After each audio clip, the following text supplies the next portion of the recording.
Quando eu fizesse um transplante de coração, Deus olhar para o coração do outro. Eu morri, mas eu deixei o meu Deus lá no coração dele. E aí o cara está lá com o seu coração é o incrédulo.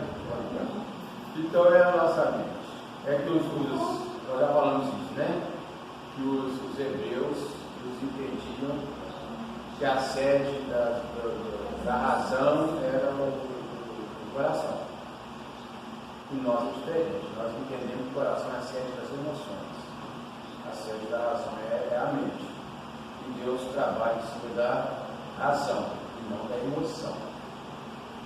A gente confunde muito isso entre nós.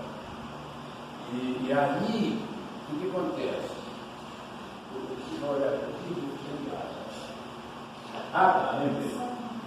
O que acontece? O Espírito Santo veio habitar em nós. Então Deus habita em nós. Porque é a Trindade. Deus me dá saúde até lá, nós vamos ter o pastor permitir não, ele já mandou eu fazer no início do ano. Era para eu ter dado esse estudo em abril, e aí vai postergando, a gente vai mexendo com uma coisa, vai mexendo com outra, e aí os irmãos eles sabem. O pessoal daqui para cá não sabe, não. O pessoal daqui para lá sabe. E depois dos 50 muita coisa muda, né? Depois dos 50, muita coisa muda. Até os 50 você consegue balançar o neném, como é que é? Fazer a comida, balançar o neném, tal, mas a idade parideira já não é à toa que é até dos 35, 40 anos. Depois. Então eu já estou com 30, porque lá em casa eu consigo fazer umas 4 coisas ou 5. Não, mas eu quero ver a senhora fazer isso aí, acalentar o neném, fazer a comida e tal, que é tanta coisa. Atender os seus filhos gritando. É porque o neném não espera, vai gritar. E a hora que ele grita ali, na idade que nós estamos, já vai te desorientar as outras coisas, só vai mudar com você.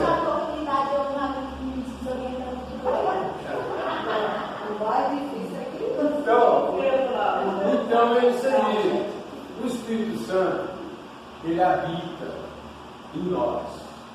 E se ele habita em nós, é tempo integral à disposição do Espírito. Tempo integral à disposição do Espírito. É igual eu falo, estava falando com o pastor assim, ó. O meu culto começa quando eu acordo. Não é quando eu chego na igreja.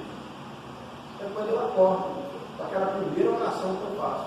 Eu não faço uma oração igual a minha esposa. Meu pai, minha esposa ora muito. Eu não sei onde ela conversa com Deus. Eu não consigo. Não sei onde ela arruma tanta conversa. Porque eu chego com Deus, conversa e tal, e vamos embora. Então, a minha dorminha acorda de manhã. Ela acha que tem que orar só ajoelhada. Ela ajoelha, ora. Fica ali meia hora agradecendo a Deus. Durante a noite foi só 24 horas. Ela dormiu só 8 horas. Fica meia hora agradecendo a Deus. O que ela viu nessas 8 horas? Ela estava dormindo. É uma brincadeira à parte, mas o que eu quero dizer é o seguinte: eu não consigo fazer uma oração de meia hora. Eu não consigo fazer uma oração de meia hora na hora que eu acordo. Porque as coisas, tudo que eu tinha que falar com Deus do dia passado, eu falei na hora que eu fui dormir. O dia está começando agora. Então, aquelas coisas que eu falei no dia passado, não fica repetindo. E já aconteceu pouca coisa da hora que eu deitei até a próxima oração, para mim ficar falando meia hora. Então, eu não acho coisa para me falar. Não, e outra coisa, o meu pai, ele acorda 3 horas da manhã, ele dorme cedo. Ele acorda 3 horas da manhã e fica até 5 horas, todo dia. Não precisa pôr ela para despertar, não. Fica até 5, 5 e meia. A hora que o joelho dele tanto dói, ele levanta. Se for olhar, o meu joelho dói, eu vou ficar 5 minutos só. Ultimamente eu nem ajoelho, porque depois que eu levei um tombo ali na passagem de ano, eu bati no joelho. Já estava até mancando. Eu fui em Belo Horizonte da correria e não fui no médico. Então, eu estou aqui com o joelho, beleza, quando eu sento, ele dói. Eu posso ficar aqui em pé o tempo todo, eu posso ficar sentado o tempo todo. Quando eu mudo de posição, parece que mexe lá e ele dói. Quando eu ajoelho, se eu ajoelhar, eu vou comprimir aquilo ali. Eu acho que é isso que acontece. Mas eu vou neuralizar muito. Então, essa questão do Espírito aqui, irmão, é isso aqui, ó. As Escrituras exortam estão a andar no Espírito como única garantia de não satisfazer o desejo carnal. Nós vamos satisfazer o desejo carnal, a gente tem que olhar isso aí com uma visão mais ampla. Por quê? O Espírito não toca, o Espírito não bebe. Mas aí, eu preciso satisfazer o desejo carnal. Mas aonde o Espírito Santo vai entrar nisso aí? Fazer eu entender que o meu poder tem um limite. Porque a hora que eu passar daquele limite, eu estou pecando. É o pecado da gula. Mas você satisfez o seu desejo, as suas necessidades. Isso. É o pecado da mulher sem inspiração de alguém para escrever? Não. Eu posso escrever alguma coisa sobre a irmã aqui, ó. Eu posso, outro dia eu estava conversando no telefone com a minha irmã e ela falou alguma coisa comigo que me deu inspiração para me escrever alguma coisa, uma palavra que uma irmã falou comigo. Eu fui lá e aí, ó, eu sou tipo aquele cara que eu estava aqui no comeu melado como se não fosse. E eu sou difícil parar para escrever. Quando eu paro para escrever, aí eu escrevo lá 4, 5 páginas. Aí depois eu vou ler de novo, aquelas 5 páginas virou 2. Quando eu leio a terceira vez, deu 1. Aí eu paro de disso, eu vou acabar tudo. Você vai escrever tudo que tem na sua cabeça, você vai escrever. E Deus vai escrever. Depois você vai filtrar, você vai arrumar aquilo ali. Aí, é pecado eu ter uma mulher como inspiração? Não. É pecado eu ter a natureza como inspiração? Não. Agora, a inspiração que eu busco na natureza, nas coisas criadas, eu busco. A inspiração divina não, é ao contrário. Ele que busca. Tem essa diferença.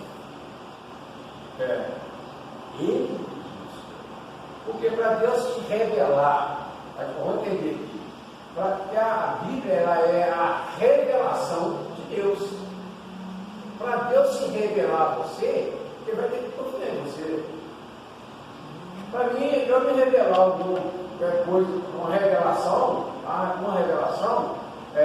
minha vida, é coisas que ninguém sabe. Ninguém sabe. E eu vou falar para alguém. Para mim chegar para a irmã e falar da minha vida com a senhora, eu tenho que confiar muito na senhora.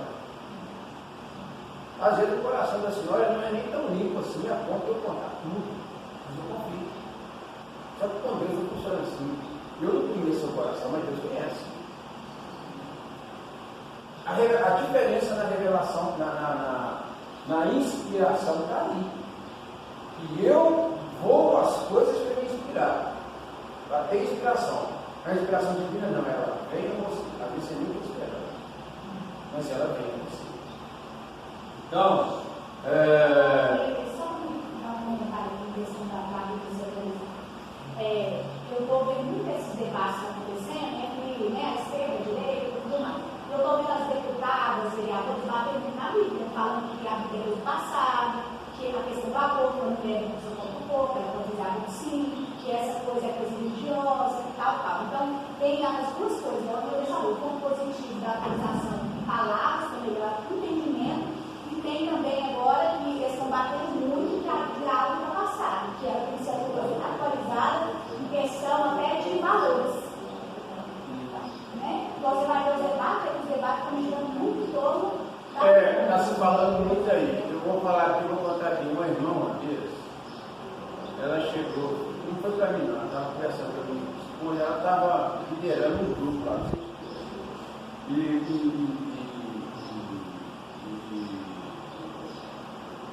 Ela chorando, porque o pessoal está fazendo isso, ficando perto do trabalho dela lá. Tá, mas as duas têm que ter essa fé de mim. Se eu não posso saber, vai começar para lá. Eu pede licença e eu vou para lá se tivesse. Então, quando vocês fazem um comentário, as duas irmãs estão aqui conversando, fazendo um comentário perto de mim, de repente ela está, em tese, eu acredito que ela está me dando direito, tá? Aí eu virei para a irmã e falei assim: ô irmã, a senhora nunca vai ver alguém jogar pedra em árvore que não dá. Por que a esquerda está trabalhando em cima da Bíblia, contra a Bíblia? Porque o presidente que está lá fala em Bíblia. Os outros falaram em Bíblia. Por que a esquerda vai falar em Bíblia? Por isso que a esquerda fica debatendo. É porque está vendo frutos. É porque está vendo frutos. Ainda que o presidente não seja aquele, eu não concordo, ainda que eu não concordo, não é meu caso, não, que muitos não concordam com as atitudes do presidente. Eu já vi gente até, não, que a Michele tem ela de crente, não, eu não quero nem saber se ela é de crente, não. Isso aí é um problema dela com Deus, não é comigo. Não é comigo, mas quando Deus quer, é até uma lua fala. Então, da boca da Michele lá que você acha que não vale nada, alguém pode se converter ao cristianismo e glória a Deus, aleluia. Ela vai para o inferno e ela vai para o céu. Mas ao menos os dois colocados na repetição contra a Bíblia, né? Está gerando uma coisa. Por que eles estão brigando? É porque está tendo frutos. Está tendo frutos. Então, eles vão brigar ali. Não tem jeito. Não tem jeito.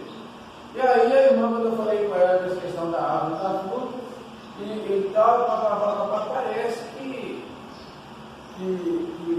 isso aí deu uma injeçãozinha, uma caquinha.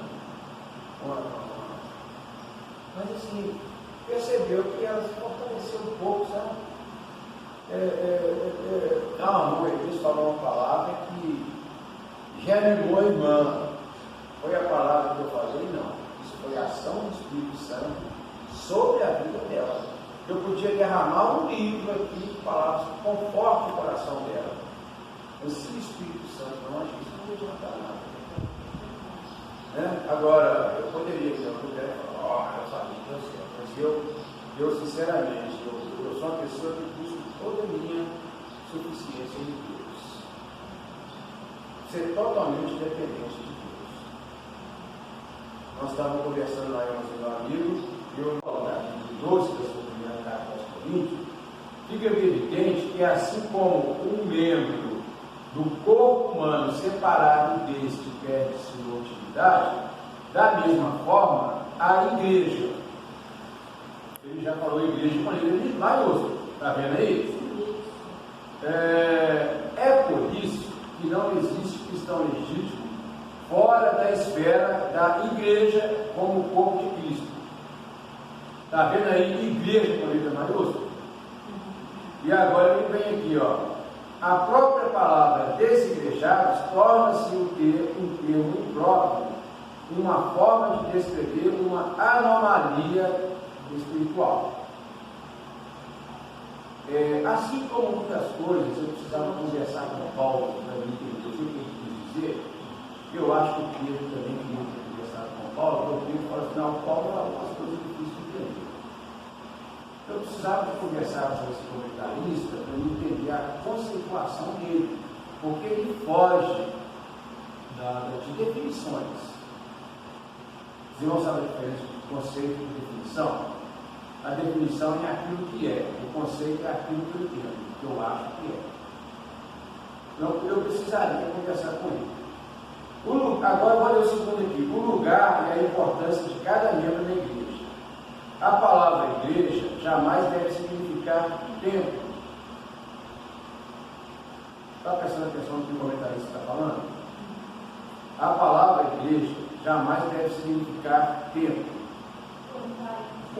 É isso.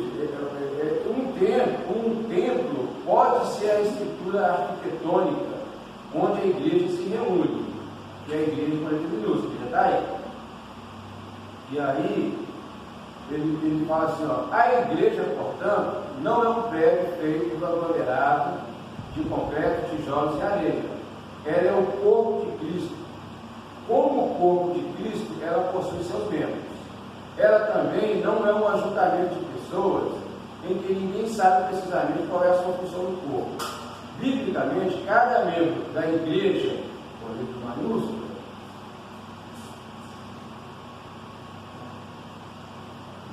tirou a atenção, o cara mexendo na porta-fone, o que estava mexendo? Aí eu vi um monte de gordo lá, é o cara que traz uma coisa.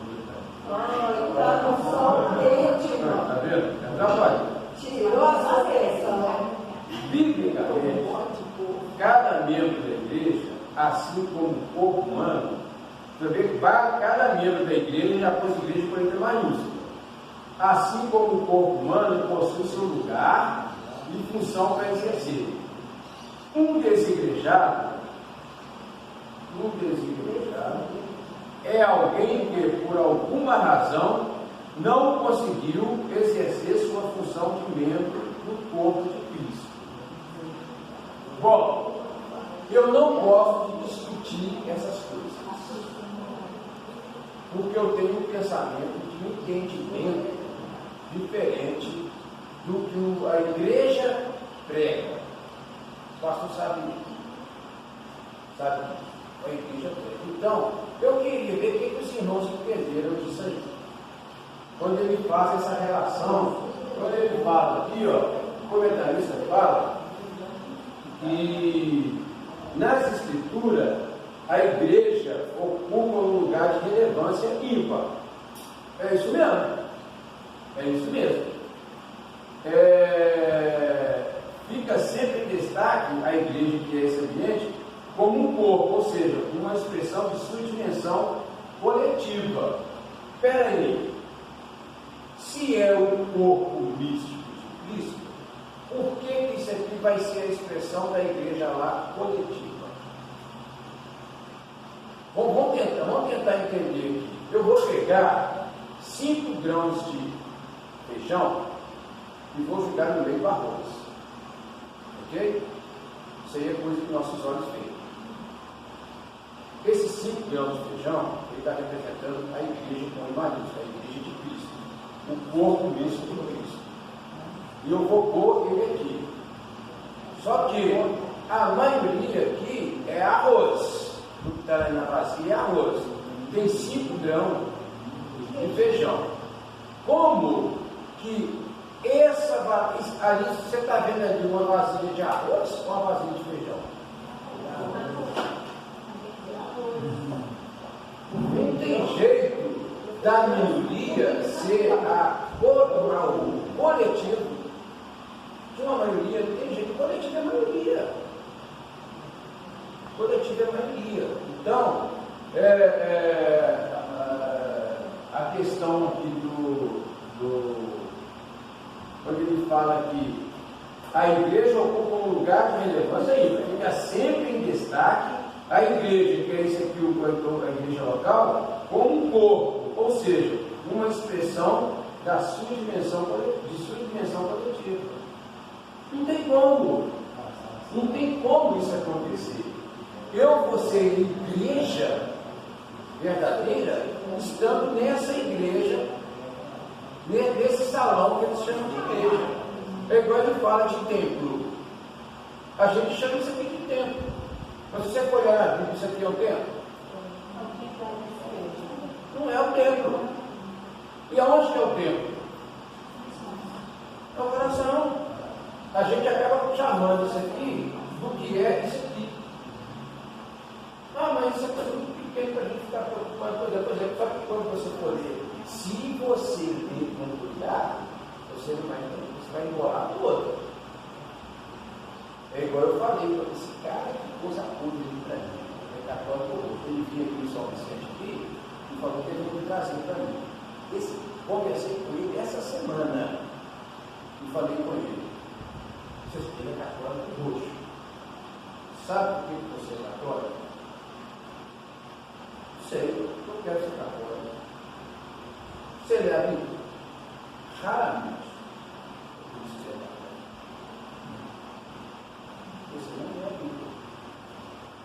E o padre vai te falar aquilo que o sistema permite.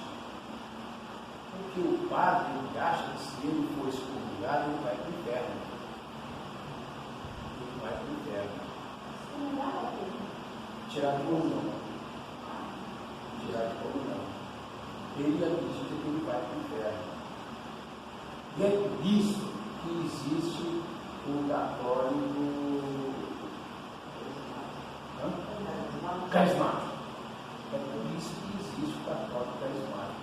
A igreja percebeu que ela ia perder muito padre, ela foi e abraçou isso aí. A igreja católica é diferente da igreja evangélica. A igreja evangélica, presta, não presta, expurga. Se presta, fica. Se não quer, expurga. Foi para fora. E aí o que acontece? Aquele que saiu para fora carrega uma turma com ele e monta um ministério ali. E aí começa a acontecer o que aconteceu lá no céu, entre Deus e o diabo. Entre Deus e o diabo. O cara sai, arrasta uma maioria, uma turminha com ele e abre um novo ministério.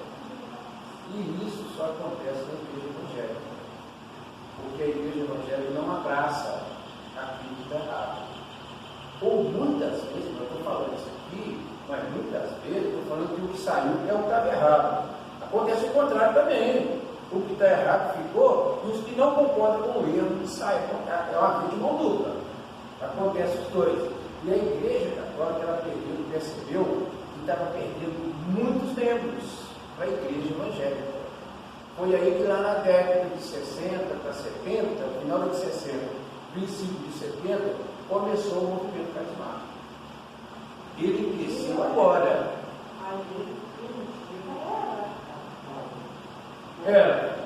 Aí quando a coisa entrou, que a igreja, essa igreja católica daí, ela veio, se a gente fosse estudar. Eu estou falando isso que a irmã falou, senão não falar isso, não. E, às vezes você fala assim, o pessoal não, esse irmão está achando que nós saímos do catolicismo, não. A igreja católica era lá, a igreja católica apostólica. Era a igreja católica apostólica. A igreja era uma só que ela se romanizou. Ela virou romana, com os pensamentos romanos. E aí entrou uma série de heresias, porque ela se tornou romana. Então, quando a gente volta aqui para a nossa lição, a gente precisa entender essa questão, o que ele quer dizer com isso, o que ele quer dizer com aquilo. Então eu não vou entrar muito nesse mérito. Porque por trás disso tudo que ele fala aqui, tem uma coisa que chama sistema. E eu não sou uma pessoa devoto do politicamente correto.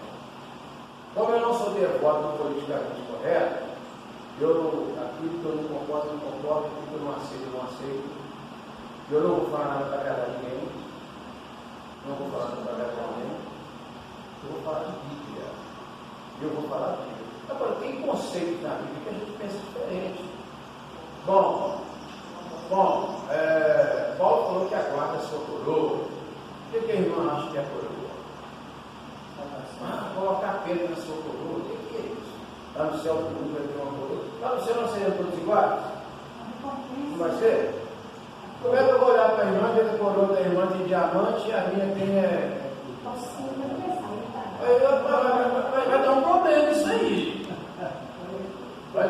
isso aí. O que é essa coroa? Paulo fala que é a quarta coroa. Eu tenho um conceito do que é essa coroa. Eu tenho meu conceito do que é essa coroa. Mas a irmã está achando que vai ter uma de diamante? Glória a Deus, aleluia. Se a irmã tiver uma de diamante, pensa demais.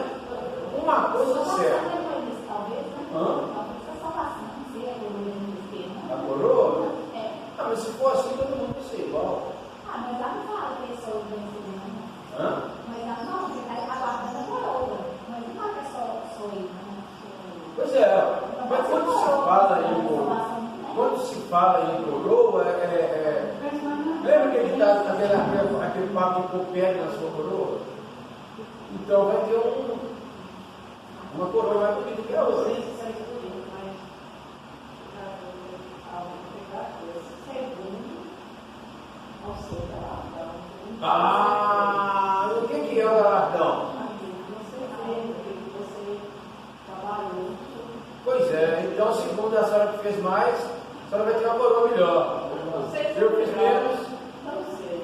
Eu acho que tem gente que está falando de galardão, mas na minha cabeça, eu fico pensando assim, o que eles falam, eu fico pensando assim, eu vou andar abraçado com Jesus, aí eu vou ficar longe, como se eu tivesse, quando você vai num negócio que você paga mais caro, você fica mais perto do outro, e o outro fica mais longe. Então, Mas aí, se eu ficar mais longe, eu vou me sentir prejudicado, o irmão mais melhor do que eu. Esse é assim, Mas lá, não tem muita pedra na coroa dele, né? mas lá fala que vai ser tudo.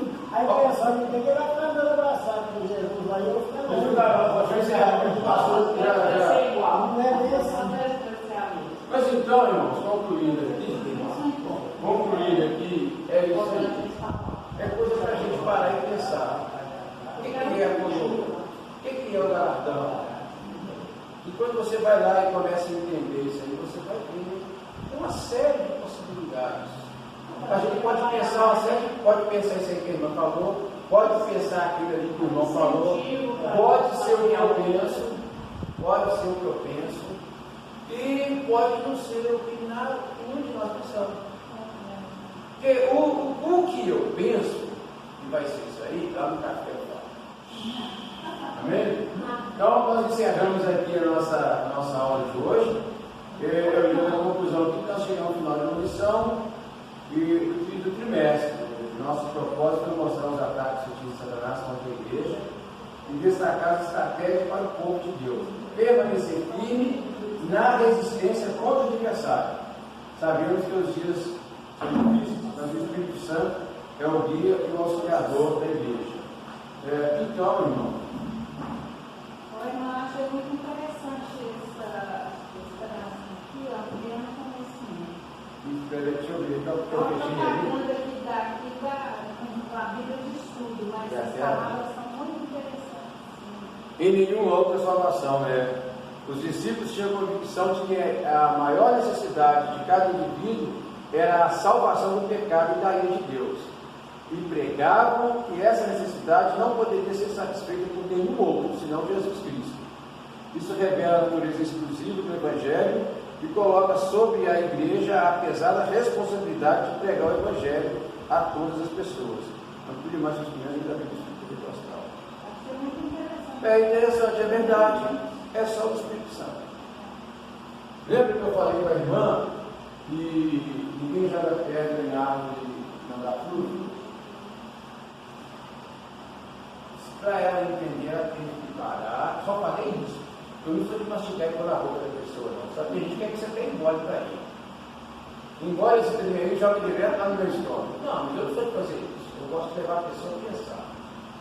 E é até bom, irmão, que às vezes eu vou conversando com a senhora uma coisa só para saber. E aí, quando eu levo a senhora a pensar, a senhora vai pensar, a senhora vai pesquisar, e se a senhora tiver dificuldade, a senhora me procura. Se a senhora, muitas vezes, você vai ficar explicando uma coisa para a pessoa que vai ficar aqui, sabe? Mas você pensa que vai. Como o senhor falou, já cai direto no estômago, vai para o intestino. Vai embora. Não fez nada, não fez nada. Então, Deus abençoe a todos. E no próximo trimestre a gente vai ter edições muito interessantes. Eu só li os títulos, eu não li a edição e amanhã eu estarei lendo toda a revista, em nome de Jesus. Direção da composição. Muito de edição. E a revista? Não chegou Essa não. não. Amém? Deus abençoe a todos. Amém, Jesus. E a todos, essa conta toda uma paz em Jesus. Amém. Essa aula é igreja. Muito interativo. Nós vamos ver como é a nossa oferta. Todos estão na igreja. E aí tem uma outra pergunta. Será que todos são igreja? Eis a questão. Aquela irmã que eu falei para a senhora, que está aqui louvando, então, aquela irmã que está aqui sentadinha orando, só fica ali orando, ninguém. Ela não canta, ela não prega, ela não dá testemunho, ela só fica ali orando. Talvez ela seja igreja. e eu estou aqui cantando bonito, com uma voz muito suave, não estou fazendo uma verdadeira, estou adorando, mas não é uma verdadeira adoração. Se a Bíblia fala da verdadeira adoração, porque existe a falsa adoração. Então eu estou aqui louvando, a lei pegou o que precisa entender. O fato de eu estar na igreja, que é esse aqui, esse contexto aqui, essa galera que reúne aqui com a gente, é a igreja Assembleia de Deus em Curitiba. Mas não quer dizer que ela é o corpo, que todos aqui são o corpo místico de Cristo. Que é a igreja verdadeira. Qual que é a igreja verdadeira? Essa com inimigos que você vai ver aí, que Jesus criou. Essa é a verdadeira. E contra essa aí, o diabo não tem vez. Ele fica lutando, o diabo fica lutando, porque esses que são a verdadeira igreja, ele já perdeu. O diabo já perdeu. A Bíblia diz assim: aqueles que vierem a mim, de forma alguma, lançarei fora. Mas quer dizer que você não vai sair lá? Ele não te lança fora, mas ele te trava. Então, se você quiser abandonar. E quando o cara chega a abandonar essa igreja aqui, ele já abandonou aquela há muito tempo. Há muito tempo. Ou às vezes, ele nem chegou naquela. Ele nem chegou. Então, é muito fácil. A Bíblia fala que muitos são chamados e todos são destruídos. Professor, então, igual o senhor está ensinando aqui. É uma teoria, mas não tem a prática. A igreja é uma teoria, isso, mas não tem a prática. Igual na adoração que o senhor deu exemplo. A teoria todo mundo está vendo ele ali cantando, e canta com voz até mais bonita que todo mundo. Coloca essa pessoa ali no. É muito fácil você perder o senso da adoração. Muito fácil. Eu tenho uma cunhada que ela é líder de louvor, ela é envolvida, na Assembleia, ela é envolvida. E aí ela trouxe umas questões para mim, e quando você vai contra a forma de pensar da pessoa, é meio complicado. Às vezes a conversa acaba, tal. E muitas vezes a gente pensa assim, ela como líder de louvor, olha o que ela falou comigo. Quem quiser participar do grupo, tem que cantar igual eu ou melhor que eu. Vem cá. Então vem cá. Qual cântico que Deus vai aceitar? Ele não está preocupado se você canta afinadinho. Se você está cantando bonitinho. Se o que você está cantando é agradável aos meus ouvidos. O agradável aos ouvidos de Deus é o que está no seu coração. Às vezes você canta toda desafinada, mas você canta com a alma, é isso aí. Você canta. E aí quando você fala isso com uma líder de louvor, é melhor parar a conversa por aqui, senão vai acabar ligando esse cara. Você vai com a pessoa. Ela canta bem, canta bonito, canta. Mas será que ela está cantando para Deus? Se ela da mesma forma eu posso estar cantando aqui, e tal, canto bonito, afinadíssimo e tal, e eu estou satisfazendo a sua vontade. O seu ego, você está ouvindo. Você está ouvindo e eu cantei, está gostando de ouvir, porque eu canto bem. Mas se eu cantei pensando em agradar você, eu perdi meu tempo, porque eu estou cantando tem que ser para Deus. Então são essas questões. Não só cantar, com toda a minha vida tem que ser tudo. A gente fala assim, a gente nas orações fala assim, Deus esteja sob o controle de tudo em minha vida. Mas será que você deixa que Deus controla toda a sua vida? Você fica pedindo a você mesmo, bicho. E Deus não vai chegar aqui, chutar a porta do barraco, não. Você falou, você não quer, tranquilo. Tira isso rapidinho. Então, o que acontece? O último parágrafo, por último, é mostrado que nenhum cristão sairá vitorioso nessa guerra, se não possuir forte compromisso com a igreja local. Bom, Eu acho um pouco distorcido isso aí, que a gente precisa saber conceitos. Eu queria saber do comentarista o que ele quis dizer com forte compromisso com a igreja local. Forte compromisso com a igreja local. Uma coisa é certa: se você é igreja, é o corpo místico de Cristo, você tem todo o compromisso com a palavra de Deus. Todo o compromisso. Você vai cometer deslices? Vai, você é carne, você é ser humano. Mas não pode permanecer no erro, né? Isso, nós vamos errar. E ninguém errar propositalmente, né? Bom, comprometimento com uma vida centrada em Cristo. Quem é para nós aí? Cristo, o Salvador. Escrevendo a igreja de Corinto, o apóstolo Paulo diz: porque nada me procuro saber de vós, senão Jesus Cristo. Cristo é o centro da mensagem de Paulo. Da mesma forma, Pedro diz: e em nenhum outro há salvação. Cristo também é o centro da mensagem do apóstolo Pedro. Cristo é o centro da mensagem apostólica e de todos os cristãos. E descendo Filipe a cidade de Samaria, lhes pregava a Cristo. As Escrituras são bem claras: não há outro Salvador fora de Jesus Cristo. Não há exceções.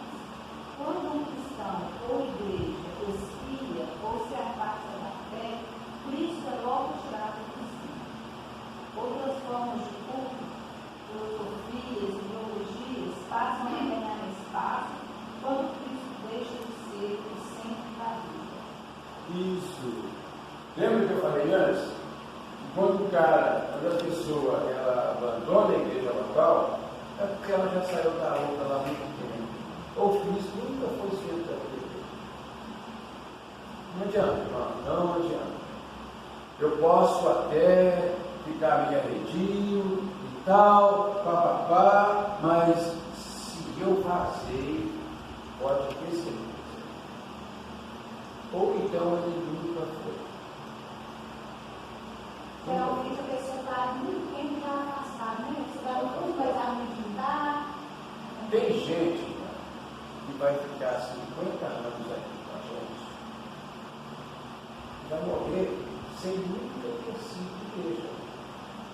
Mas ele tem o seu cartãozinho, ele participa da ceia, ele participa disso, ele participa daquilo, ele participa daquilo outro, ele faz um monte de ato. É um jogo, né? É um jogo, ele é o jogo. E aí, o que acontece? Ele vai ficar aqui, quietinho. Irmão, mas assim, ela falou o jogo aí, eu falei, é o jogo, mas o propósito do jogo é matar o trigo. E às vezes o irmão fica ali e tal, ele não tem compromisso nenhum com Deus, mas também não atrapalha. Também ele não atrapalha. Ele está ali com palavras ao vento. Palavras ao vento. Ele vai. Só para enganar Deus. Enganando a si mesmo. Enganando a si mesmo. Ele vai ficar 50 anos ali. Pior que é muito Então, ele está em casa naquela palavra, afaste do não dos filhos. ele vai chegar lá em Jesus e afaste de mim que eu não os conheço. A Bíblia fala isso lá. Eu tirei a face de mim que eu não conheço. Mas isso aí não deixa de ser uma parábola. Não sei se eu vou dizer parábola, não sei como eu vou botar isso aí.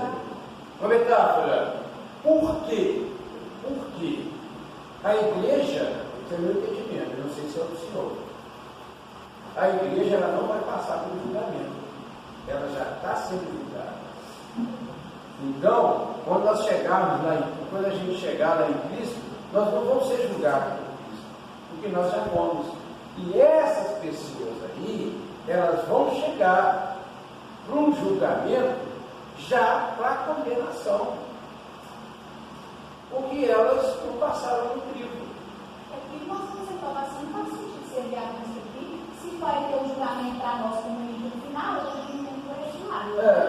Porque se não vai aceitar Jesus aqui, se nós não passar pelo mesmo processo, como as pessoas têm direito, o cristão e vai ser ficar tudo lá só, e vai ficar lá para ser provado. E vai ser, dentro desse pensamento, desse julgamento aí, quando a gente vai ler a Bíblia, nós que eu digo com a igreja verdadeira, os salvos de Cristo, estaremos participando desse julgamento. Desse julgamento. Então nós nunca vamos ouvir, nós perdemos essa chance de ouvir a palavra de Deus. Glória a Deus. É uma chance que eu não tinha para ver. Obrigado por uma vez. É uma bênção. Então, a centralidade de Cristo. Esse cara, ele viveu Cristo. Esses caras, Pedro, Paulo. A igreja primitiva, ela estava muito mais. Quando eu falo igreja primitiva, eu estou falando há pouco tempo. Até ali, os primeiros séculos ali, depois de Constantino para cá, a coisa melhorou, mas piorou também. Melhorou, mas piorou. Melhorou por quê? Acabou a perseguição. Acabou a perseguição. O crente agora, os evangélicos, os cristãos agora estão à vontade, e tal. Mas deteriorou o evangelho. Começou-se a pregar outro evangelho. Um evangelho mesclado com o romanismo. Não o romantismo, o romanismo. Aquelas crenças românicas. Então foi mesclado, foi misturado. E infelizmente o evangelho que chegou para nós aqui foi esse. Porque os portugueses eles eram terrivelmente católicos. Não sei se é por causa da proximidade ali com Roma, eles eram terrivelmente católicos, mas era cristão. Lá fora, eles não fazem separação o Islã, por exemplo. Vou falar do Islã, do hinduísmo, do taoísmo, essas outras religiões aí. Para eles não separam o católico do crente, não. É tudo cristão. Porque ninguém tem religião evangélica. Qual é a religião evangélica? Evangélico não é religião.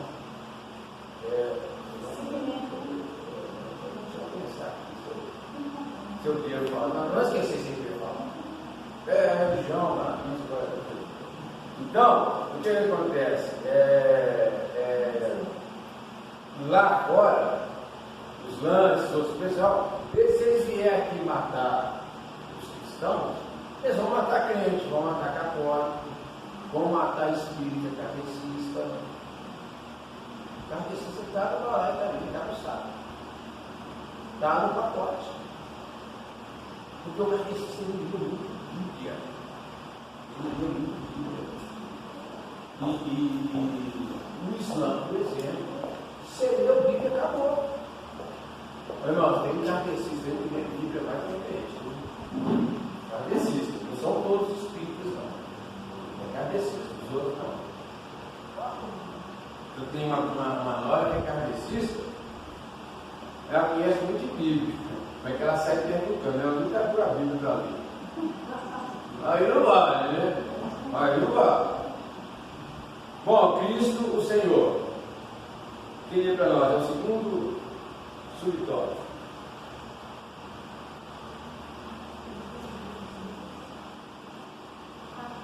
Se por um lado a igreja não deve esquecer-se de proclamar Cristo como único Salvador, por outro, jamais deve esquecer-se de que Ele é o único Senhor. Peraí. Presta atenção naquilo que eu falei quando eu discorri sobre o Senhor. Que Ele é o único Senhor. Quem recebe a Cristo como Salvador deve andar na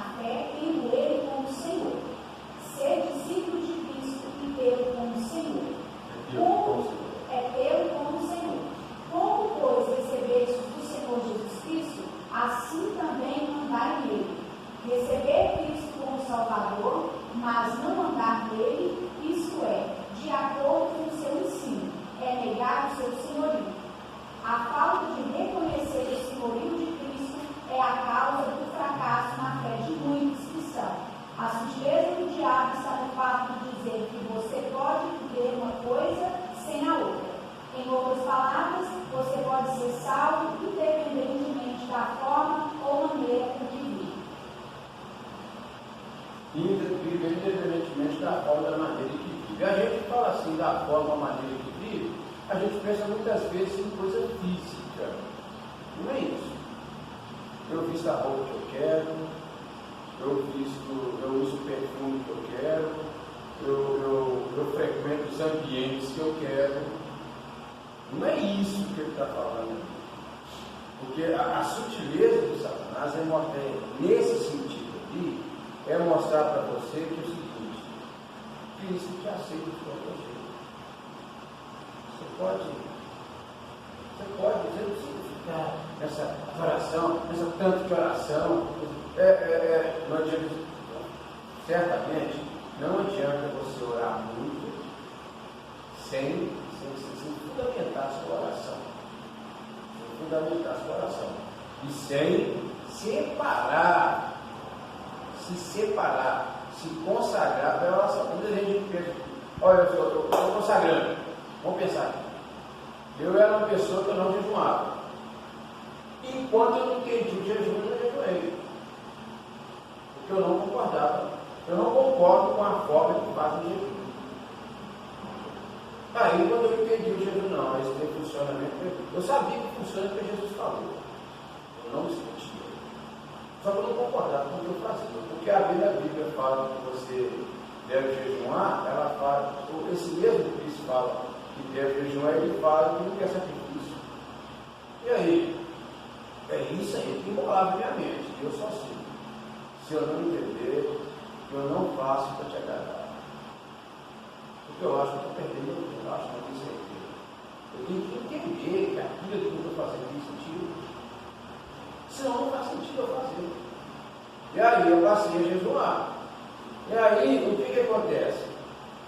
Quando você se separa para orar, você desvia todo o seu pensamento. Não adianta, irmão, eu estar aqui, não adianta eu estar aqui de joelho, deitado, agachado, com a boca no colo, como eles falam, literalmente, abaixo, minha cabeça lá no chão. Foi ponto de expressão. E eu estou ali preocupado com será que está dando pouco arroz? Quando você lembra do arroz, você já desviou seu pensamento. Você não está separado ali, tem uma outra coisa nesse meio. Então o momento da sua oração é ali. Quando eu oro cumprimentando meu filho, falando com ele, Deus te abençoe, a oração é só essa, irmão. Deus te abençoe. Essa minha oração não durou um segundo. Não, um segundo não durou 5 segundos. Deus te abençoe. Uma oração curtinha. Mas se eu não fizer, não dissesse Deus te abençoe, me separando de tudo, me ligando a Deus, uma coisa é eu falar, uma coisa é a hora que eu falar, eu lembrei de Deus, eu lembrei de todas as palavras que eu falei. Deus te abençoe. E é interessante quando ele fala, não sei o que aconteceu assim, só por exemplo. Quando ele é muito convertido, a gente ora muito sem humor, orar muito para lugar, muito bonito. E às vezes quando eu estava orando, eu tirava, eu estava falando uma coisa, eu estou falando. Então aí esse momento só encantou. Será que estava fazendo sentido para Deus? Não estava. Então aí eu fui entender o quê? Para mim orar, eu não posso atenção, eu vou levantar, eu vou respeitar, ele sabe o que eu estou falando. Porque várias vezes eu estava falando uma coisa, eu me assustava. Então a oração tem que ser oração no sentido, porque Deus ele é um ser, né? Ele é consciente. Aí você vai falar com ele depois, você não vai fazer um filho. Ele vai ouvir o que você falou, vai porque ele é surdo. Vai porque ele é surdo. Mas ele está sabendo que você está falando por osmose. Mas a gente pensando nesse lado, tudo que a gente faz para Deus tem que ser dessa forma. Essa é a verdadeira adoração. Porque não adianta eu vou uma coisa aqui cantando, mas a minha mente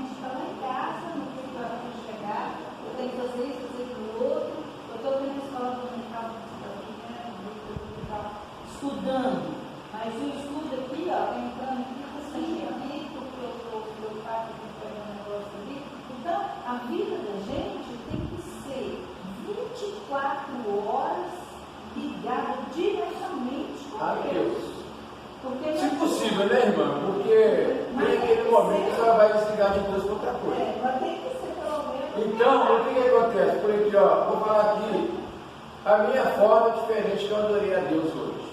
Na hora que eu estava cantando aquele livro 75, eu nunca vi hinos. Então, eu não sabia, então eu nem cantei. Mas na hora que eu estava cantando, a irmã estava cantando, eu estava pensando em cada palavra que estava. Que hino lindo.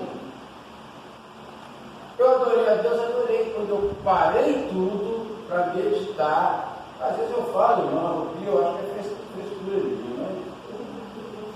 Isso me incomoda a gente, né? Eu Reviar. vi que o senhor não cantou mesmo, não. Passei hoje, o senhor sentado sempre. Eu estava ali olhando, eu acompanhei ele de baixo, assim, gente, que lindo. Eu nunca ouvi esse lindo. Isso é falta de adorar também. Mas ninguém ouviu eu cantar. Acho que o único homem que estava aqui na hora era eu, né? O irmão também dava, né? Ninguém ouviu a minha voz. Mas eu ouvi. Mas Deus viu o seu Não, irmão, ele também nunca ouviu esse Nunca livro. ouviu, não? Você não cantou também, não, irmão? Mas eu acompanhei. Ele acompanhou dele, mas ele não ouviu. Eu nunca ouvi esse livro. Olha, eu estou ouvindo um zinho gostoso aqui. Eu dei no carro e falei, se eu for cantar hoje, eu vou cantar esse aqui, 75, e vim cantando dentro do carro. Ele falou, eu nunca ouvi esse hino. Eu falei, vai ouvir hoje. Eu também não ouvi. Então, assim, eu viajei naquele hino, eu falei, cara, que coisa maravilhosa que está aqui, que riqueza tem aqui. Então, isso é adoração. Eu separei de tudo, eu desliguei de tudo, não quero saber nada, eu estou aqui. Você já ouviu ele, irmão? Já? O meu momento aqui agora, era ouvir aquilo ali. Tudo gostoso. Então, isso aí é a questão da adoração. A irmã estava falando. Você pode orar o dia inteiro, pode falar o dia inteiro, mas não vai resolver nada. Não, igual a irmã falou, pode não ajudar, mas não atrapalhar, não atrapalha. Mas assim, eu penso assim, se eu ficar aqui meia hora orando e só 1 minuto eu estava ligado a Deus, ao trono da graça, eu perdi 29. Aí para mim não faz sentido. Então, isso é total, entrega total. Eu tenho um amigo que ele não passa 1 hora no dia sem orar. Você não vê ele chegar. Mas ele chega aqui, oi, irmão, Pai do Senhor, tudo bem contigo? Meu Deus, está aqui a Eliane, coloca suas mãos de poder sobre ela, abençoa a vida dela.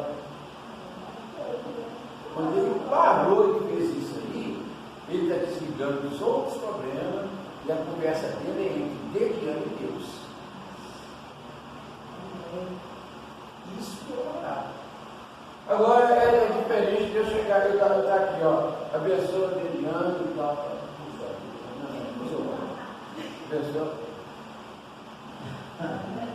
A Bíblia fala que a oração pode muito seus efeitos. Fala? É assim que fala? Não é o que eu falei. Ela fala, nem a do justo. A oração de justo pode muito seus efeitos. Mas o que o senhor está falando faz sentido até mesmo no nosso dia a dia, no trabalho, em casa.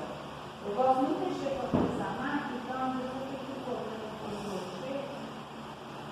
Se eu desvio minha mente assim um pouquinho daquilo ali, já é um ponto. Quando eu no final tudo é errado, tem que manchar tudo, voltar e fazer de novo. E se a senhora levou aquele ponto ali, só foi fazendo lá para trás, só tudo pedido. Então, A oração é isso aí. assim é a vida com Deus, né? Se separa para Deus. A Bíblia fala que tem gente que fala assim, eu lembro que uma vez eu estava vendo uma garrafal assim, na banca, mas acho que nem existe isso mais, né? E foi ficando em revista pendurada, cascazinha, ficando em revista pendurada, jornal, existe isso aí? Eu acho que não. Eu só lembro lá dentro do Eles perguntaram para aquela filha do Zezé de Camargo Luciano, eu esqueci o nome dela. Mas também ele faz muito diferente. Eu fiz um cantor, perguntou para ela, eu acho que é filho dele, não sei. perguntou para ela se ela era virgem. Ela virou e falou assim, mas eu também não sou santa, não. Opa, por que ela falou isso? Eu não sou santa.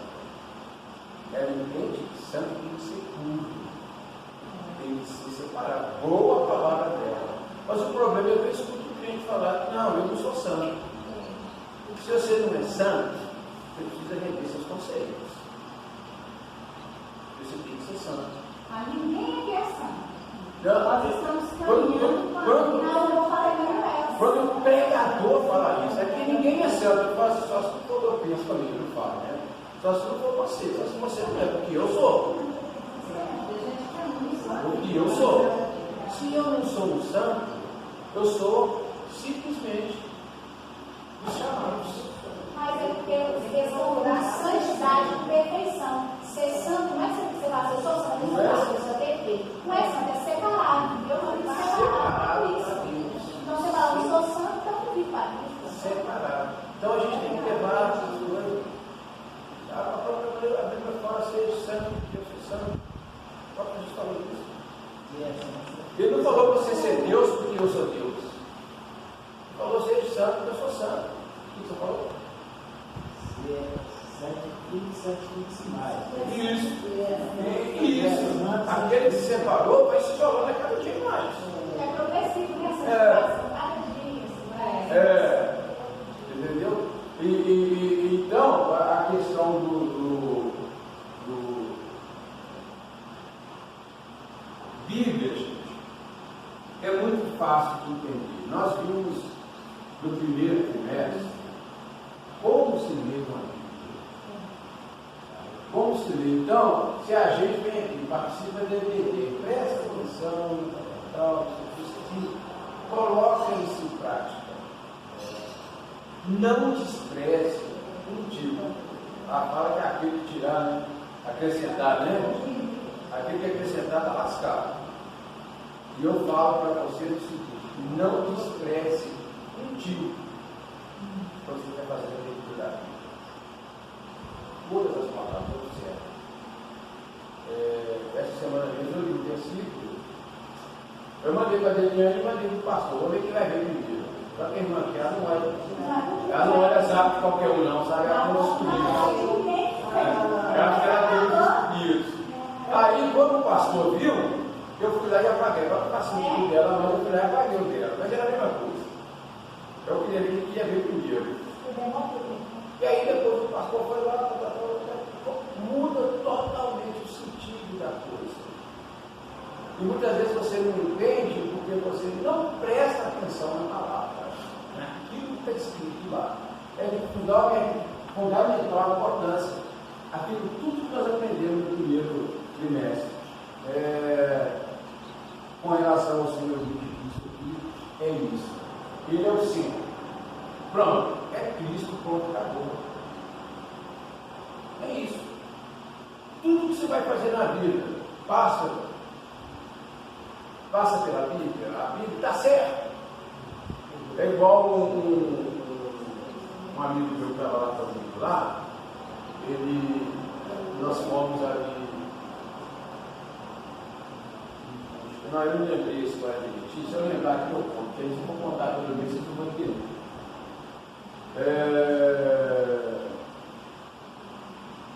Comprometimento com as Escrituras. Quer ler para nós aí? Bíblia, a revelação de Deus.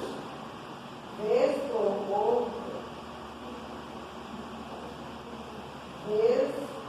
outra vemos nossos mestres questionando a autoridade das Escrituras e sua atualidade no entendimento deles. A Bíblia contém a palavra de Deus, contudo, encontra-se ultrapassada, deixando de falar a linguagem da cultura contemporânea. Assim, é uma tentativa consciente e sistematizada de minar a autoridade das Escrituras. Na verdade, esse ataque é contra as Escrituras como revelação de Deus para o homem. deixando de ser a revelação de Deus. A Bíblia torna-se um livro meramente humano, sujeito a falhas, e, portanto, passível de correção. Convém dizer que a Bíblia é a palavra de Deus. A revelação de Deus ao homem é como tal